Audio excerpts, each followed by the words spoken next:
Alors, pourquoi avez-vous arrêté Plus belle la vie? Pourquoi? Parce que j'avais envie de faire d'autres choses, d'avoir d'autres rôles et de pas juste me contenter d'un seul personnage. Et du coup, j'ai eu l'opportunité de pouvoir le faire et j'ai été pris sur une autre série pour France 2. Donc du coup, voilà, là, j'ai fait cette série, j'ai fait un autre film qui s'appelle Les crevettes pailletées et je vais faire encore d'autres rôles. J'avais peur d'être catalogué en fait à un seul personnage. Ouais. Excusez-moi, c'est ici l'association homosexuelle pour l'intégration, la tolérance et le respect dans le water polo. On ressemble à une bande de PD? Je sais pas, non? Comment vous avez commencé? J'ai commencé en prenant des cours qui s'appellent le laboratoire de l'acteur. C'est un cours qui est à Paris. Donc du coup, on avait des coachs, on préparait des scènes, on avait des pièces à jouer et à la fin de l'année, on avait un spectacle. Et ensuite, j'ai rencontré un agent qui était venu lors d'un spectacle de fin d'année. Et après ça, j'ai commencé par une série qui s'appelle Seconde Chance sur TF1. Et ensuite, ça s'est enchaîné. J'ai fait Plus belle la vie. J'ai fait Ainsi soit-il pour Arte, quelques téléfilms. 4, on va vous décortiquer. On est les crevettes pailletées. J'ai envie de dire, forcément, quand tu fais ce genre de métier, c'est pour être mis en lumière, donc pour, d'une certaine façon, être inconnu. C'est pas mon objectif premier. Moi, mon objectif, c'est quand même de jouer, d'interpréter des personnages et d'essayer de toucher les gens. Donc non, c'est pas vraiment une peur, mais ça peut faire flipper, oui, quand t'es une grande star hollywoodienne et que tu peux plus marcher dans la rue et t'es obligé d'avoir des gardes du corps et t'as plus de vie privée, quoi. C'est pas notre cas, donc ça va. Oui. Et est-ce que, parce que vous commencez à être célèbre et tout, est-ce que vous aimez ça ou sans plus? Bah, c'est cool d'être reconnu dans la rue, que les gens viennent vous voir, vous félicitent pour votre travail, vous disent qu'ils vous aiment bien, donc oui, non, c'est cool, ça fait plaisir. Qu'est-ce qui vous a donné envie de commencer votre carrière? En regardant des films quand j'étais petit.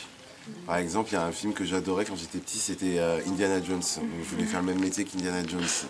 Donc archéologue, c'est pas aussi passionnant, mais aventurier en tout cas. Donc voilà, c'était pour vivre des aventures. Et c'est ça qui m'a donné envie. Et du coup, vous voyez le rapprochement entre les aventures et peut-être les aventures Ouais, du cinéma quelques-unes, ouais. Par rapport aux personnages que j'ai pu tracer un peu, ouais. Il y en a certaines, j'en suis pas encore à affronter des tribus qui n'existent plus ou découvrir des crânes de cristal et tout ça, mais bon, peut-être qu'un jour. Hein. Et alors ça, c'est pas vraiment des questions qui ont quelque chose à voir avec le cinéma ni rien, mais qu'on posait aux gens dans la rue et du coup, on voudrait bien savoir vous aussi. Et est-ce qu'il y a quelque chose qui vous met immédiatement en colère? Ouais, les gens qui jettent leurs papiers dans la rue ou leurs cigarettes ou sur la plage. Les gens qui prennent pas soin en fait et qui laissent les détritus traîner un peu partout. Donc j'ai trouvé une solution, c'est que moi dès que je vais à la plage, je nettoie 1 mètre carré autour de ma serviette.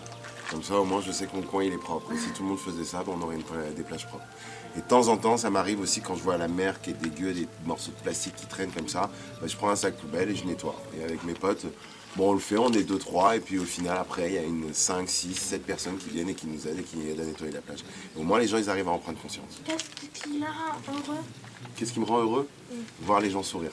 Par exemple, dans un film ou dans une série, quelque chose, quand il y a par exemple une amitié, est-ce qu'il est possible que en vrai, on va dire, vous soyez amis? Ou des fois c'est Oui, le jeu. après ça dépend des gens. Hein. Il y a des rencontres qui font que oui, tu peux devenir ami, tu peux même parfois tomber amoureux, ça existe. Mais c'est comme dans la vraie vie en fait. Mais c'est vrai que je peux dire que forcément quand tu tisses des liens d'amitié à travers un rôle avec quelqu'un, t'as tendance à vraiment les créer et à vraiment approfondir ce genre d'amitié. Donc oui, ça arrive. Après, il y a des gens aussi avec qui tu peux pas du tout t'entendre. Donc voilà, tu joues les meilleurs amis à l'écran, en fait, à côté de ça. Ça vous est arrivé par exemple De me faire des amis? Ouais. Ah oui, beaucoup.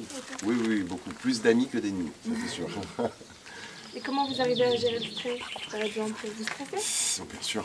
Mais ça, c'est un truc, je pense que je stresserai toute ma vie avant de monter sur scène, avant de préparer, avant qu'on me dise l'action et tout ça.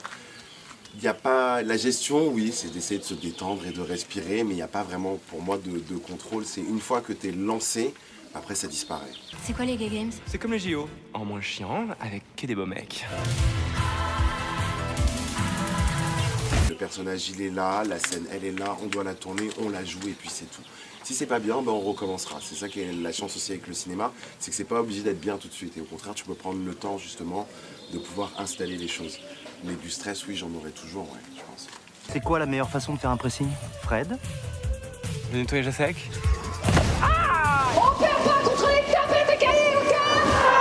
Et les tournages, c'est long ou comment ça se passe? Ça dépend des tournages. Ça dépend, par exemple, sur une série comme K1 sur laquelle je suis, on tourne 8 épisodes en à peu près 4 mois, donc ça fait 2 épisodes par mois. Donc ça dépend. Plus belle la vie, je sais qu'on tournait à peu près un épisode par jour. Ça dépend. Voilà. Et sur le film que j'ai fait, on tournait 1 minute qui va être utile dans le film dans la journée. Donc c'est pour te dire que c'est étalé, quoi. Tu travailles pendant 10 heures dans une journée pour qu'il n'y ait qu'une seule minute qui vont être prises dans le film. Envie de t'amuser, de jouer, fonce tout de suite. Et surtout, essayer. Voilà. Parce qu'on est là, on dit ah j'ai envie de le faire, bah faites-le.